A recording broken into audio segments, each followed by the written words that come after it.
آپ لوگوں نے کل کا دن دیکھا، ہمارے سینٹ میں سینٹ کے چیئرمین کے لیے الیکشن ہو رہا تھا۔ جماعت اسلامی چونکہ جانتی تھی کہ کیا ہو رہا ہے اور کیا ہوگا، اس لیے پہلے دن سے ہم نے طے کیا تھا کہ ہم خرید اور فروخت کی اس بازار میں نہیں جائیں گے۔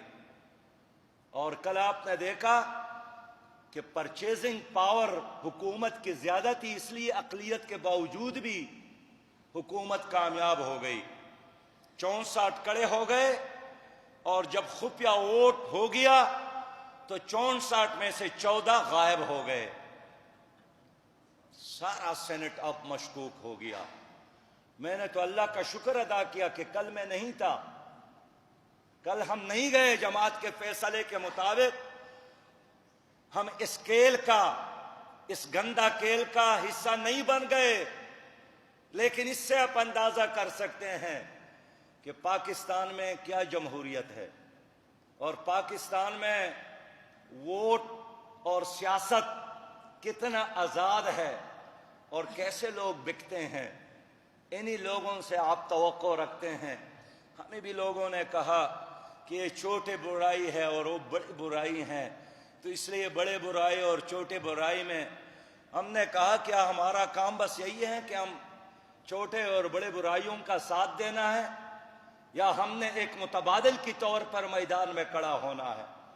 اور اس لیے رات پھر بے شمار فون مجھے آئے کہ جماعت اسلامی نے جو فیصلہ کیا تھا یہ بالکل صحیح فیصلہ تھا۔ اور آج ان لوگوں کے چہرے، آج ان تمام کل جو حاضر تھے سینیٹر صاحبان، ان کا الٹرا ساؤنڈ، ان کا سی ٹی سکین کرنا ہے کہ کون بک گیا ہے اور کون نہیں بکا۔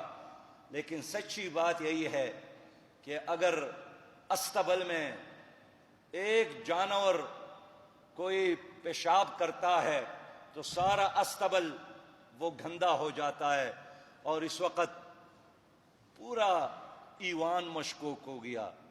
یہی جمہوریت کہتے ہیں نا کہ یہاں جمہوریت آزاد ہے، تو کہاں آزاد ہے؟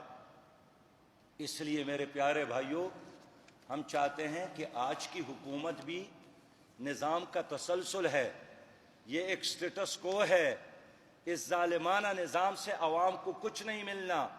لہذا آپ بڑی استقامت کے ساتھ، جرأت کے ساتھ، بہادری کے ساتھ اور پوری طرح یکسوئی کے ساتھ جماعت اسلامی کا پیغام لے کر لوگوں کے پاس جائیں۔ اب لوگ آپ کے انتظار میں ہیں، اب سب کے چہرے بے نقاب ہو گئے۔